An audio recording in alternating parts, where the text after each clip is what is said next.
welcome to today's video as we cover LEC heading into Summer Split. On the board here you have the teams ranked based on individual statistics for each player. We look at solo lanes combined, mid-jungle duo, bot lane duo, and rank the 10 teams based on those metrics. Power rankings, this is a team stat. This is what you see during my power rankings that I have on every one of my recaps of the Nexus report. This does include EWC, which is something that I did not cover, but I cannot take out of the stats for Oracles. So in the end, those games are in here. Regular season finish during spring, playoff finish during spring, and championship points if they existed. Just looking at the combination of versus playoff results as well as spring to just determine who the best teams have been, at least in results thus far between the two splits. So, some things to cover. First, there's a lot of roster decisions, right? So KC and G2 are the same, Koi are the same, but Vitality has made a decision. Fiesta is now playing, Humanoid is out. Humanoid, one of the better performing mids, in my opinion, the LEC for some time, of course. Probably at least 4 or 5 years at minimum, if not longer. Outside of Caps, I would say he is the second most consistent. Only's had a couple bad splits, if that. And then internationally, he's always been about what you'd expect out of a Western mid. Not everybody's Caps. Caps is a unicorn. So when you get beyond Caps, and then your expectations, in my opinion, should drop. Relative to everybody else, he doesn't lose lane like others. Koi stayed the same. Navi stayed the same.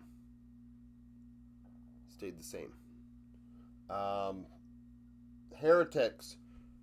Douglas is playing, of course. And then we also have Hype joining the team alongside Wei, a KT bot lane duo. Something that we've seen dominate challengers in Korea, and then they got split apart last season, and Hype playing with Brion and Wei playing with KT, and that team eventually went to finals, and Wei was like a sixth man for that team as a rookie. Shifters, Sheo is back, so Sheo's stats are kind of skewed because of him being on Heretics, and then Stend from Heretics is also on Shifters. So something to consider.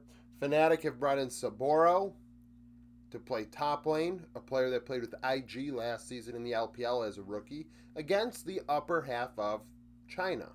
So keep that in mind as well. People are looking at him like, oh, he played terrible, this and that. Yeah, well, his level of competition was a lot higher than what he's going to face in the LEC, so that should be factored in. Giant X have made some swaps. Oscar in place of Lot. I don't love that move. That move kind of makes me scratch my head. And then Flacket in place of Noah, another move that makes me scratch my head. And then SK, Slow Q is in for leader. So those are the moves, and that's what's factored in here. So solo lanes, G2, Caps, and BB I have as the best solo lane pair.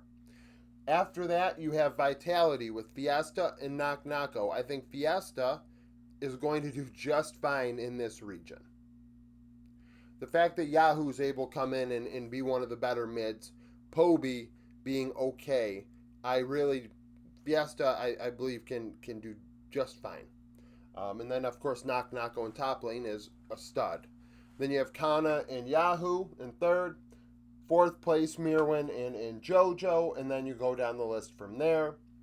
Last, I have Saboro and Vladi. We'll see what they do. I think they're better than that, but we'll see what happens. Oscar and Jackie's, I also think, are better than ninth. I expect them to leapfrog SK, but we'll see. Let them actually prove it, because on paper right now, it's not showing that. Mid-jungle duo, Skumon and Caps. Not a shock, right? Not a shock at all.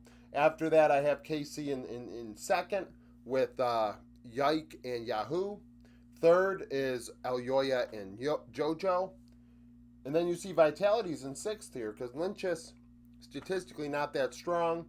Navi, Rylik, Rylak is an animal in the jungle. He's seriously really good.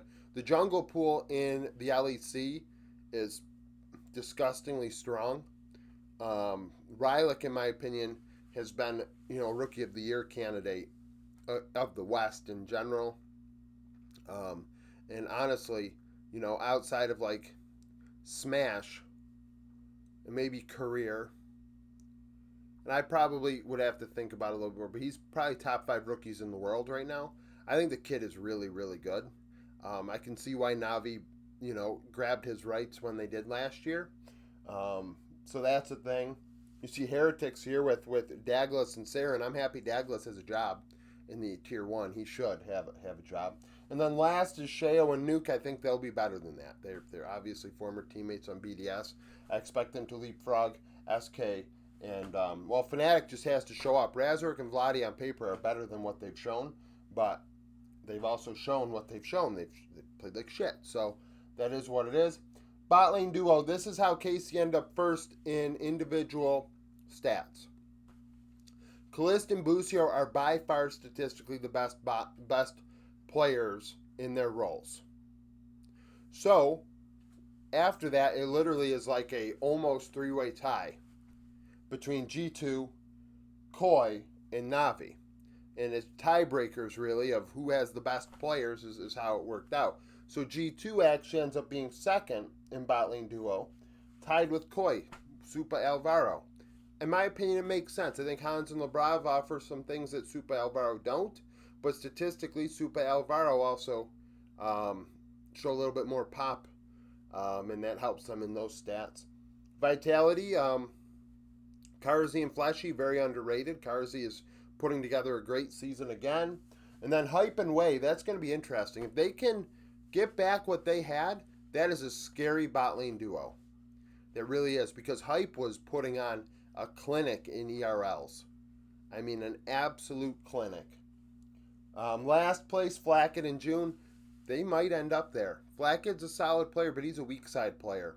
So statistically, I don't think he's going to do exceptional. Yopa and Mickey, upset and lost. But I mean, the bot lane duos are kind of just like lackluster. It's not really as hype as I think of when I think of the mid jungle duos and solo lanes. But where G2 make their hay is just playing the game out. They are ranked one spot above KC when we look at the entirety of the season thus far. In the power rankings, I think G2 are like 5th or 6th and KC are 6th or 7th. But so that means it goes G2, KC, Koi. Not a shock, right? This isn't a surprise. 4th best is Navi over Vitality right now in the power rankings, and those stats include things like kill-death ratio, gold spent differential,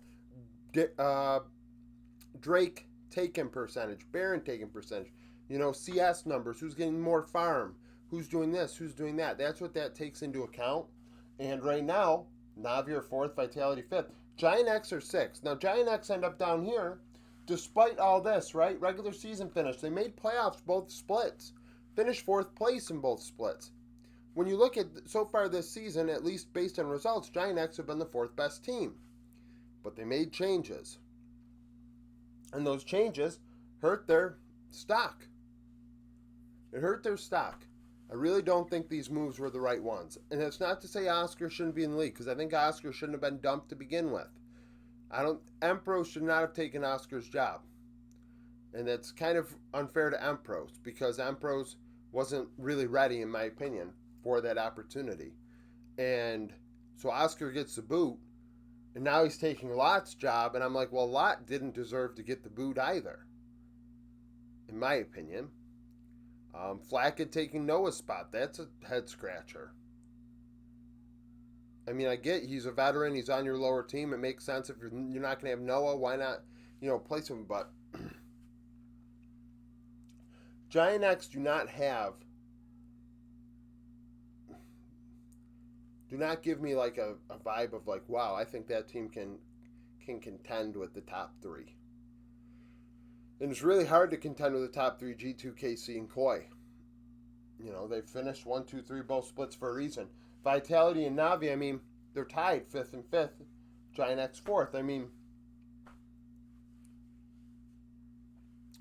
You know, I like Vitality with Knock Knocko. He's an X factor. I think Fiesta's going to put on a show from time to time. Um, so that's a thing. But then you have with Navi, Rylak, and Samdi, and Paris.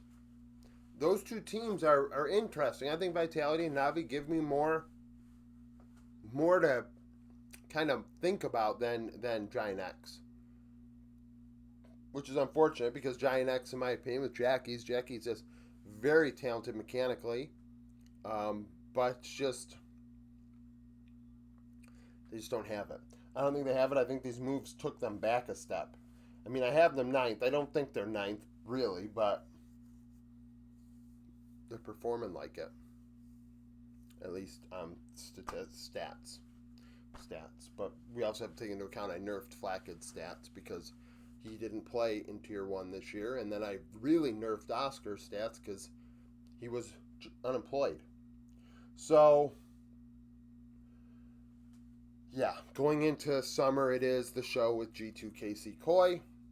And then after that, it is like, okay, well, who's going to be the fourth team now that Giant X isn't in there? Are they going to pull off an upset? Navi and Vitality have pieces, in my opinion, younger players with potential that could shake things up if they take the next step. So that's it. Thank you for watching. If you liked the video, like it, subscribe to the channel for daily League of Legends content. Follow me on Twitter, join the Discord, become a YouTube supporter, and hope to see you again tomorrow.